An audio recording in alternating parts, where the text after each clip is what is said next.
In the heart of Odi, a kingdom buried far, far away, somewhere in the eastern part of Nigeria, there lived a prince named Obinna. Obinna was the only child of King Ezemadu and Queen Ifnanya, the pride of the royal family, raised in luxury and groomed by the best in wisdom, war, and wealth. He was tall, handsome, and well known across the seven villages that formed the kingdom for his pride.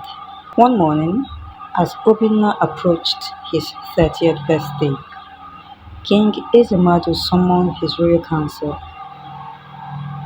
It is time, the king declared, for the prince to choose a bride according to our tradition. Let every maiden of marriageable age from this kingdom prepare to take part in the dance contest, and the winner shall become the prince's bride. Word soon spread like wildfire, carried by the village criers. Hear this, they have begun. A great dancing contest would be held in the palace on the next Eke market day. Every maiden, whether rich or poor, noble or common, is welcome. The winner of the dance contest, according to tradition, will marry the prince. In the distant village of Obudu, where dust clung to every hut and hunger hovered like a shadow, lived a girl named Nnenna. Her face was marked by twisted scars, and her gait was uneven. Many whispered that the gods had cursed her at birth. She lived alone near the forest's edge, gathering herbs, healing the sick with potions whose origins many feared. But none knew that Nnenna had once been an epitome of breathtaking beauty. Many years ago, she had wandered into the sacred Odi forest to gather roots for the dying prince.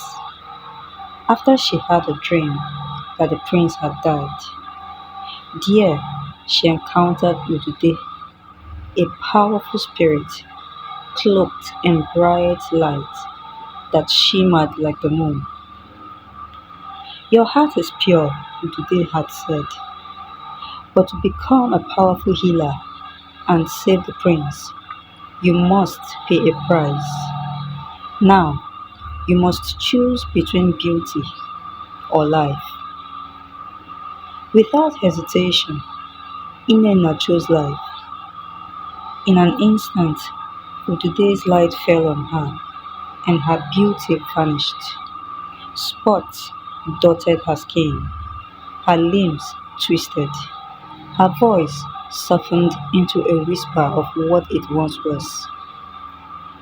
You will remain like this till the day you find true love. Only your true love kiss can break the spell, Udude said before disappearing. She returned with the healing potion and hurried to the palace. There she handed the potion to a servant and left. The prince was cured by dawn, but the servant, however, failed to keep his promise of letting the prince know who healed him. The villagers avoided her, calling her Nnenna the Twisted. Now, many years later, she had come face to face with destiny. On the appointed day, the kingdom swelled with excitement. The palace square was adorned with colorful and intricate carvings. Elders sat on stools wrapped in leopard skin, while drummers beat rhythms that stirred the ancestors from their sleep. From noble daughters wrapped in expensive jewelry to poor farm girls adorned in beads and raffia, Maidens danced, twirling like flames, eyes filled with hope and dreams. And then, out of the blues, she appeared. Thick silence fell upon the crowd as a girl covered in a brown wrapper stepped forward. Her face was marked by rough scars, and her left leg bore a slight limp. Whispers spread like harmattan breeze. Who let her in? She's cursed. Why is she not hiding in shame? But the girl, Nnenna, daughter of a forgotten hunter from the outskirts of Obodo, did not flinch. Her eyes were like deep wells, calm yet powerful. As the drums began again, she closed her eyes and moved. It was as if the wind carried her. Her body flowed into the rivers of the Aku forest. Her feet struck the earth with reverence. Her hands painted stories in the air. With every beat, she summoned something deeper, something divine. Even the spirit seemed to stir. When the final drum fell silent, there was only stunned silence. Then thunderous applause. Even Obinna, seated on his jeweled throne, found his heart racing. King Ezemadu stood up. By the gods and ancestors, according to our tradition, the winner of this contest and the bride of Prince Obinna shall be Nnenna. Gasps, murmurs, and even cries of protest filled the air. Obinna's face tightened. He had expected someone beautiful to match his pride, not a scarred, humble village girl. But father, how can a handsome prince like me marry this beast? He lamented. It is our tradition. Failure to comply will bring unimaginable disaster to this kingdom, his father said. I will not marry her. I would rather die than marry her, Prince Obinna said and walked out of the gathering. Against all odds, the royal wedding was held a few days later. Nnenna, now covered in royal wrappers, entered the palace to cold stares and snares. Obinna did not smile, not once. That night, he refused to touch her, sending her to the servants' quarters, an insult never before endured by a royal bride. You will not cook for me, he said sternly. You will not attend events with me. You are only here because our tradition chose you, not me. Nnenna bowed her head in obedience, her eyes soft. As you wish, my prince. From that day, Nnenna began living a life of shame, mockery, and pain.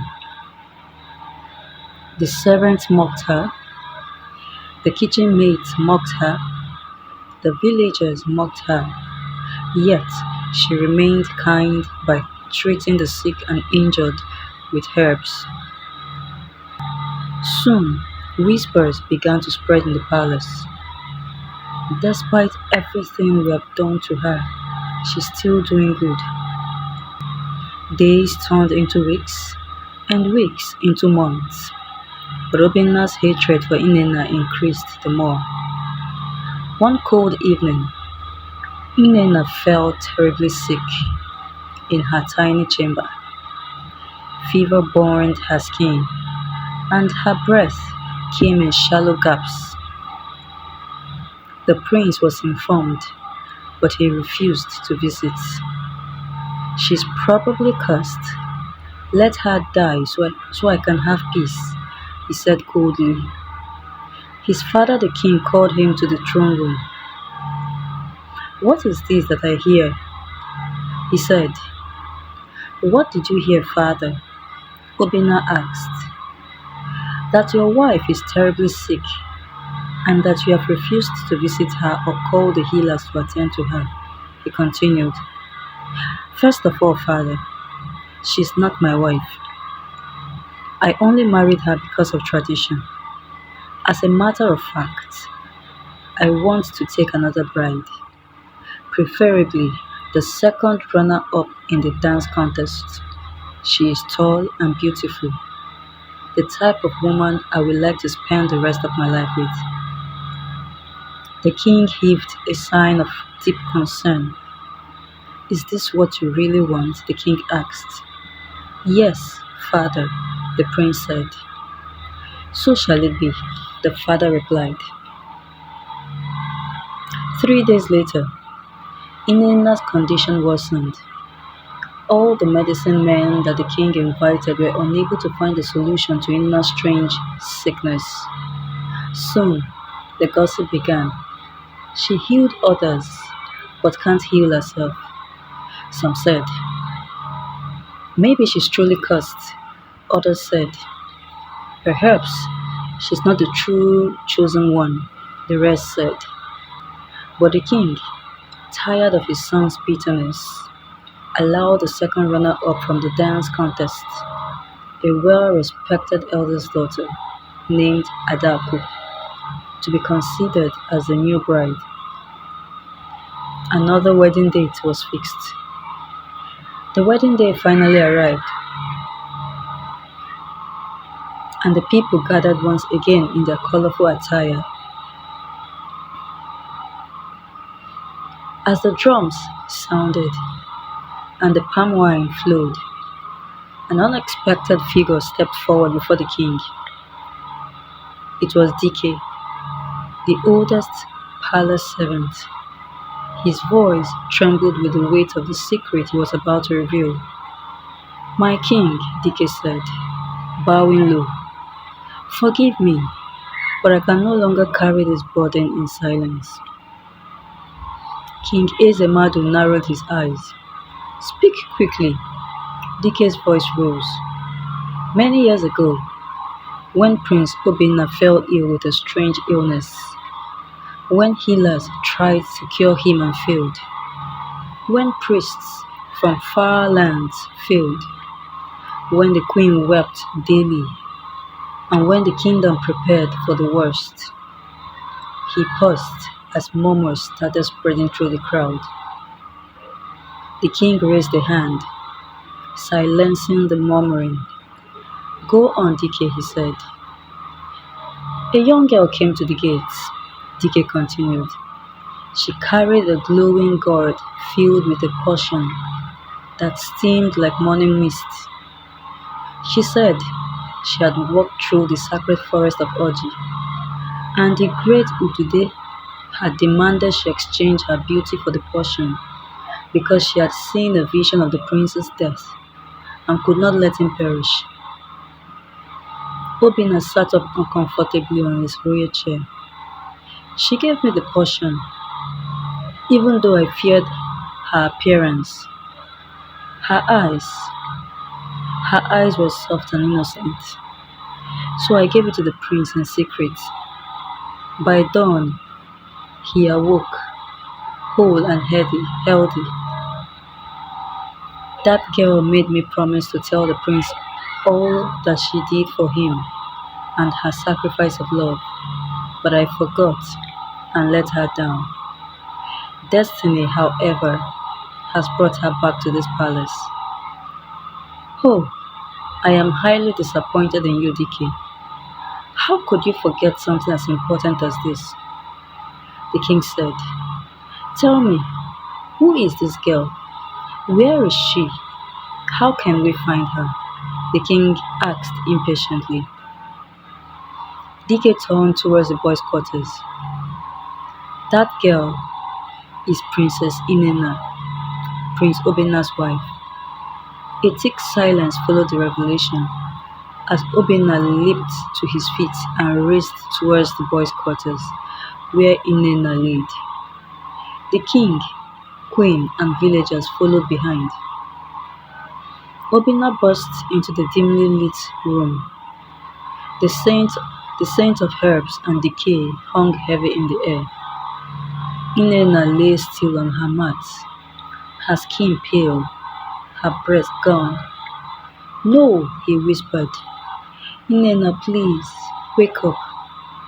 He fell to his knees, tears streaming down his proud face for the first time in his life.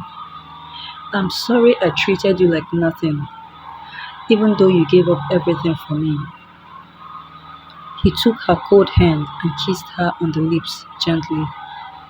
Immediately, a bright light filled the room, covering their faces as Inena's body rose, her eyes open, her scars faded before their eyes.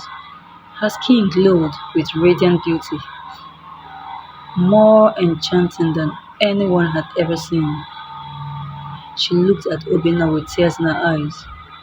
Obinna was stunned. The woman he once called ugly and a beast has now been transformed to the most beautiful woman he has set his eyes upon. Her skin now glowed, without spot or discoloration. She was now the perfect woman. "I am sorry for treating you badly," he said. He kissed her again, gently, not out of duty, but love. The crowd outside cheered in awe and praise. The king immediately declared a party to celebrate the healing. Adaku quietly stepped aside with tears in her eyes due to shame. As the drumming began, the people danced and drank and ate to their satisfaction. In the end, Obinna and Nnenna lived happily ever after.